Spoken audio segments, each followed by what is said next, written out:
Good morning, Stampers. Today we're going to make a nice, elegant thank you card using the new in color Concord Crush. This is a very nice, deep purple cardstock with all the coordinating inks and pen. Today we're going to be using one sheet of the Concord Crush cardstock and a half a sheet of very vanilla cardstock.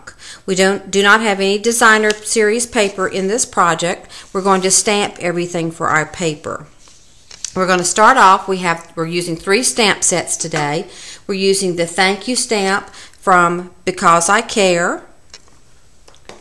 We're using the heart stamp from Punch Potpourri, because we're going to be using our large heart punch. And we're using the swirl pattern from Elements of Style. And you notice I have 2 of these stamp sets are the clear mount.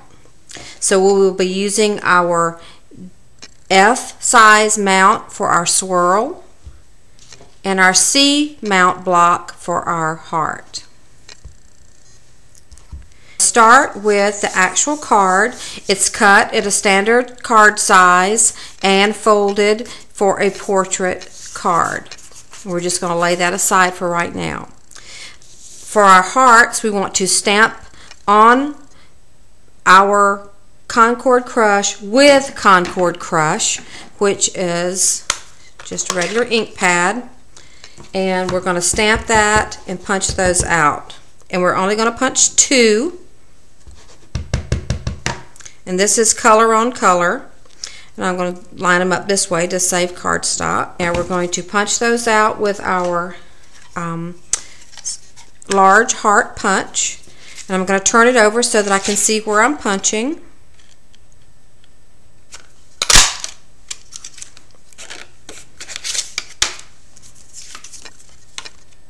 If you don't have the Punch Potpourri stamp set, you can just stamp it with anything that's frilly and lacy looking. Now we're going to take these hearts and I'm going to kind of just scrunch them up just a little bit to kind of soften the paper, because we're going to want to tear them apart, separating the cardstock. This can be kind of tricky. It takes a little bit of practice, but with time you will get it. So you just want to wad them up into a little ball, unfold them, wad them up again. You can roll them in your hand, whatever, just to get the paper softened up.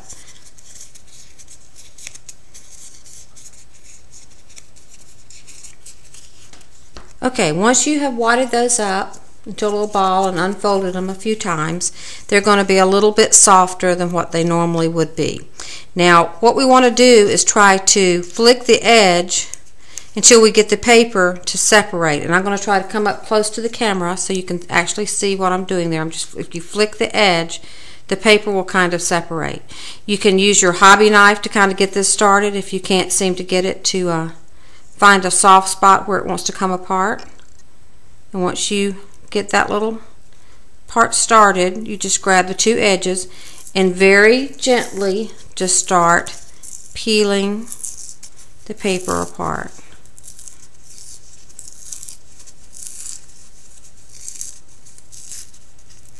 It's going to make a very fabricy, lacy little piece.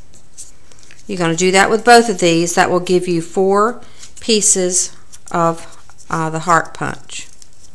And it'll be much softer than if you just put them on there punched straight. It's going to give you a little bit more of a soft, lacy fabric look.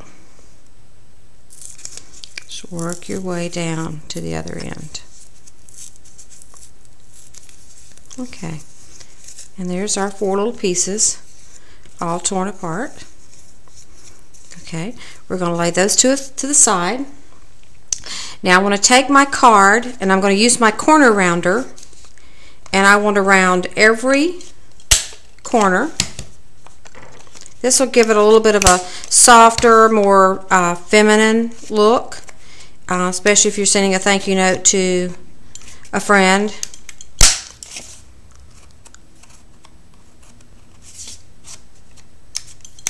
Okay, and then our piece of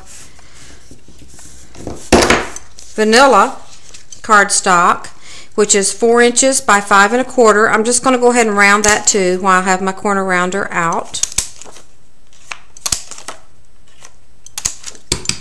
Okay, now we're ready to stamp our very vanilla piece, and you can see that the bottom half is stamped with the wheel stamp that is Friends and Hearts and Love, and our Concord crushed paper stripe is stamped with the very vintage wheel stamp.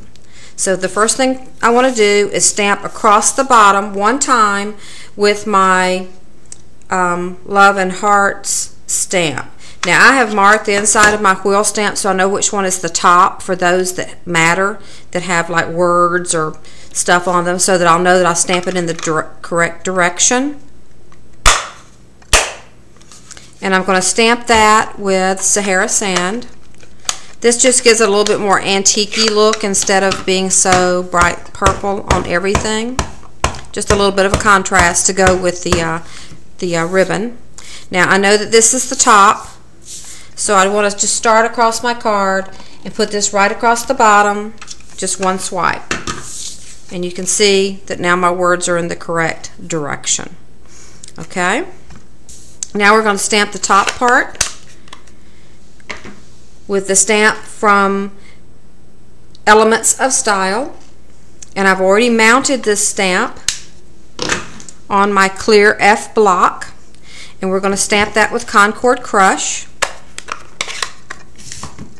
And what I want to do, because I don't want to mess up my part down here, is I'm just going to cover it with a piece of regular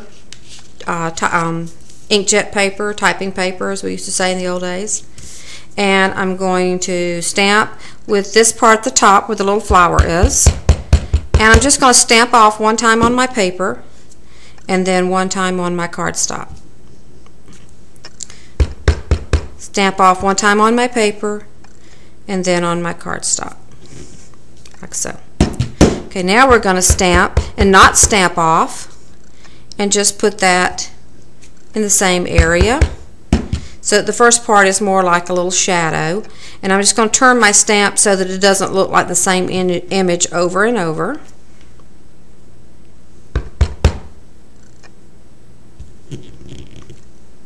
Okay, you don't want to use a scrap piece of cardstock to mask off your area, because if you do, it's thicker and then your stamp won't stamp evenly.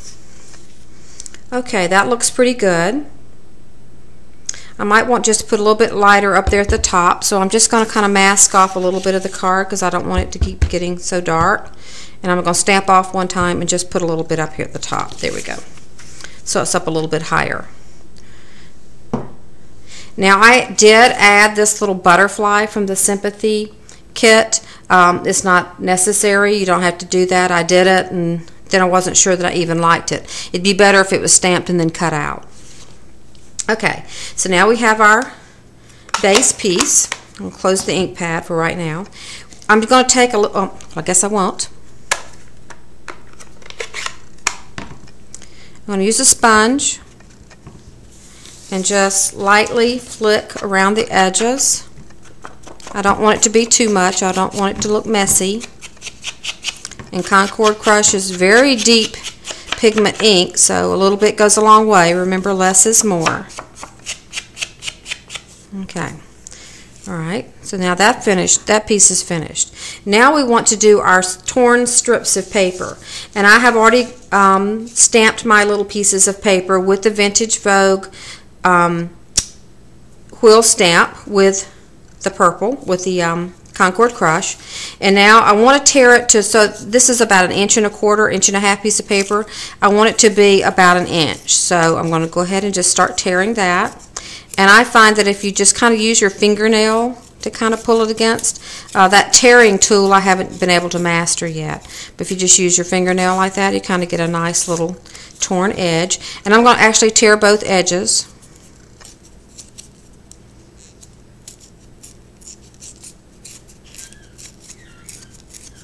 So that my piece is about 1 inch wide.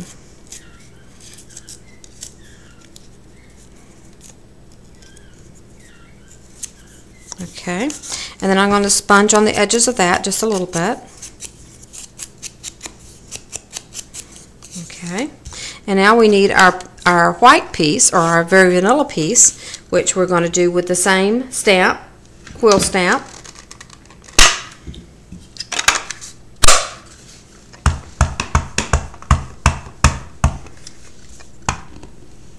Like so. We're going to do the same thing, just tear. This one's going to need to be a little bit wider than the purple stamp. Just going to kind of judge that. So it's the top of it's going to be covered up, so it doesn't matter if it is torn or not. So we can just take our scissors or your paper trimmer and just go ahead and trim that off so that that will be under the purple strip.